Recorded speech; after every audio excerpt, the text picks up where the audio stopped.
Hey YouTube, it's ICU and welcome to the 14th episode of Best Tech Info and Rumors. If you're unfamiliar with this series, it's just me talking about all of the latest tech information that I found to be important, and that is posted on my website, besttechinfo.com. So to start off, I want to talk about the biggest piece of news, and that's Bluestacks. Now, Bluestacks is a program that has recently been announced, and it allows Windows users to easily switch between their standard Windows operating system and the Android operating system with just one click. Now, it would be used for playing games and using other applications, as well as allowing your computer to completely transform into an Android-based device for just a clean and sleek UI, as well as just an overall kind of tablet feel. Like, for instance, if you're using it on your laptop or maybe like a touch-based PC, then it will definitely have sort of that tablet-based and post-PC product feel to it. Now, soon it will enter the alpha stage of testing, which obviously comes before beta. So if you guys want to get in on it and you guys actually want to test it out and be a part of it, then I highly recommend doing it.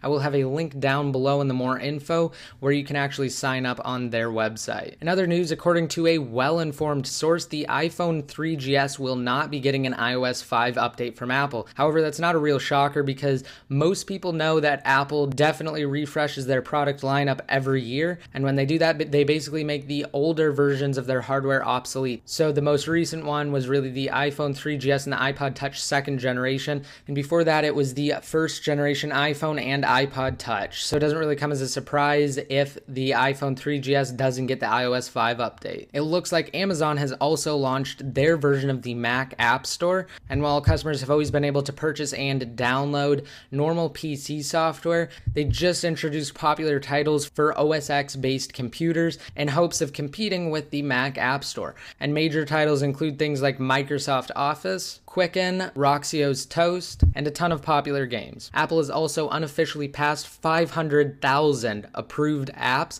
from a total of 85,569 unique developers. Approximately 37% of those applications are free, with $3.64 being the average amount of money that you'd spend on a paid application. And let's hope the developers can keep up the great job and continue to design great applications for iOS devices. Apple has also acknowledged a new type of malware that is specifically designed for Mac users, and it goes by the name of Mac Defender. Now, if you're one of the unlucky users to fall for its trap and you actually have it on your system right now, you can get rid of it and you can free your system from its malicious effects. So the post that's down below in the more info has instructions on how to properly remove it. Now, to prevent anyone else from downloading it, Apple will be issuing a update in the near future that will basically make this piece of malware obsolete. Some more news has also been released about the case regarding Faye Lam, who is the owner of whiteiPhone4now.com, and I'm sure as most of you know, he is the teenager that Apple actually went after for converting black iPhones to white iPhones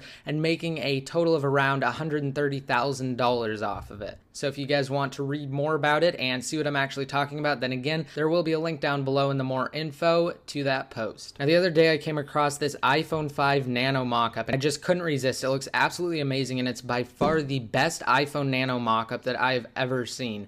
And again, the attention to detail that the concept artist took while designing this is extraordinary. Now, people have been speculating about the next generation iPhone and its release for quite some time. Most people in blogs have clearly stated that Apple will hold off from announcing the next generation iPhone at WWDC 2011 like they've always done in the past, and instead announce it sometime this fall. Well, now it appears that the UK iPhone PR team is actually pushing UK reporters to fly down to California to go to WWDC 2011 in hopes of promising something big to go down at the developer conference. So that leaves most people to believe that the next generation iPhone will indeed be announced at WWDC 2011 like it has always been before. Now, the biggest story today relates to the Chronic dev team.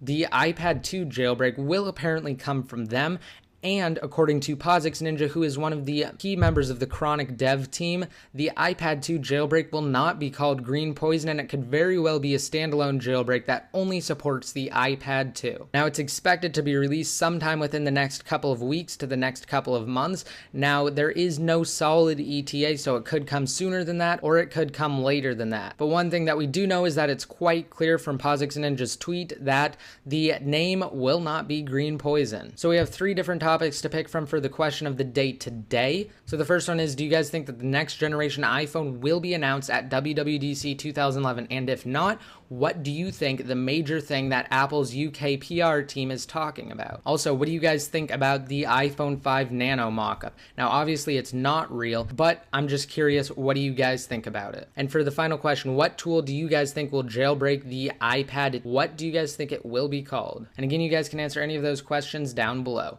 So I hope you guys liked this video, and if you did, please remember to rate it up and hit that subscribe button over there if you want to be notified every time I release a new video. Also, I just wanted to mention that we really do appreciate it every single time you guys comment on one of the articles on Best Tech Info, because we really do like to hear your guys' feedback and input. So if you guys have the time and you guys want to comment, please do. And until next time, this is ICU signing out.